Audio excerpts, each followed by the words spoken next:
Hello, good evening, Cinema Satsang viewers. How are you doing? This is part 2 of the video which I made on violence.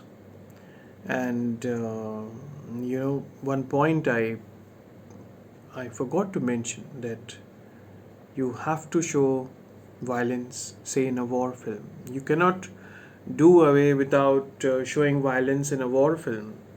So the violence in cinema has to be contextual. It has to have a context.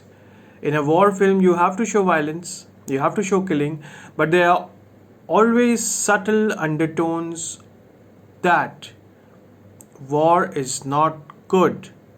It's not good for humanity and as a whole. So that those subtle undertones should always be there in a war film. Say a film like Saving Private Ryan. I've not seen it from long, but I'm sure Spielberg did that. And if you see Full Metal Jacket by Stanley Kubrick, so all these war films at the end of the day are anti-war. They have to be anti-war. There is a subtle layering that whatever is happening is not good. So violence in cinema has to be contextual. And if you see a series like Ozark, it has got violence, about gangsters and money laundering and shit like that. But one of the characters says in the series, in the last few episodes, that I killed a person. It's different from killing an animal. Okay, I killed a human being. That violent series, that series about crime, about drug lords. So, but it's too less, but still they have that sensibility to include one of the characters saying that it's different from killing an animal. I killed a human being, and it's not the same. It's not the same. So violence in cinema has to be contextual. And some person wrote to me that cinema is just for entertainment and keep real life out of real life. They feed off each other, real life and real life. There is nothing that cinema has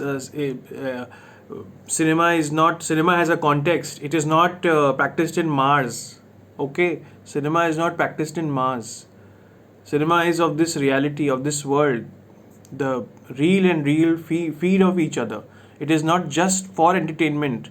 You do not realize the power of cinema, my friend, the power of images and the power which cinema yields. It is not just quote unquote entertainment. And entertainment can be of various types. If news channels do not satisfy your quench for violent entertainment, you want it in cinema also. How much more violence do you need in your life? How much more brutality? So yeah, entertainment can be of different types for different people. So I'm all for entertainment, I'm all for violence, but the violence has to have a context. It cannot come out of a vacuum. There has to be a reason for the violence, and there always should be an undertone that at the end of the day, not just tokenism, but at the end of the day, the filmmaker has to say that why, what is he doing, why is he showing certain things, and it's damn not good. Only Tarantino is exempted, otherwise it's all shit. So content is as important as the form. If you just know the craft, that's not enough. Your content has to be strong. Your content has to be justified. At Cinema Satsang Film School, we believe in the marriage of form and content. What you bring out into the world, even one single image, that has an impact. You have to leave a lasting impact. You cannot show like in Dev D, he has killed someone and then he is enjoying himself. That doesn't happen. Not in real life, not in real life. Sayonara.